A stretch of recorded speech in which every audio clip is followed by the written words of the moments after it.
ایک بادشاہ نے اعلان کر رکھا تھا کہ جو اچھی بات کہے گا اس کو 400 سونے کے سکے دیے جائیں گے۔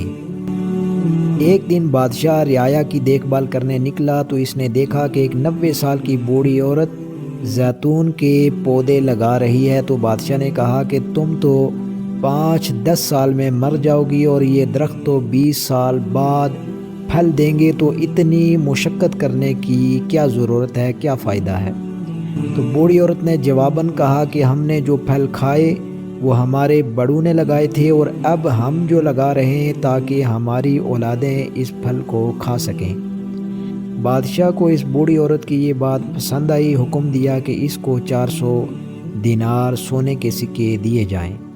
جب بوڑھی عورت کو دینار دیے گئے تو وہ مسکرانے لگی، اور بادشاہ نے مسکرانے کی وجہ پوچھی تو بوڑھی عورت نے جواب دیا کہ زیتون کے درختوں نے تو 20 سال بعد پھل دینا تھا، جبکہ مجھے میرا پھل ابھی مل گیا ہے۔ بادشاہ کو اس کی یہ بات بھی بہت پسند آئی، تو بادشاہ نے حکم جاری کیا کہ اس کو مزید 400 دینار اور دیے جائیں۔ جب اس عورت کو مزید 400 دینار دیے گئے تو وہ پھر سے مسکرانے لگی، تو بادشاہ نے اس سے مسکرانے کی وجہ پوچھی تو اس نے جواب دیا کہ زیتون کے درخت تو سال میں صرف ایک بار پھل دیتے ہیں، جبکہ میرے درخت نے 2 مرتبہ مجھے پھل دیے ہیں۔ بادشاہ نے پھر سے حکم دیا کہ اس کو مزید 400 دینار دیے جائیں۔ یہ حکم دیتے ہی بادشاہ تیزی سے وہاں سے روانہ ہو گیا۔ وزیر نے کہا حضور آپ جلدی سے کیوں نکل آئے؟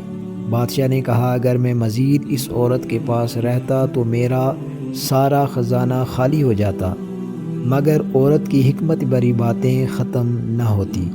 اچھی بات دل کو مو لیتی ہے، نرم رویہ دشمن کو بھی دوست بنا لیتا ہے، اور حکمت برا جملہ بادشاہوں کو بھی قریب لے آتا ہے۔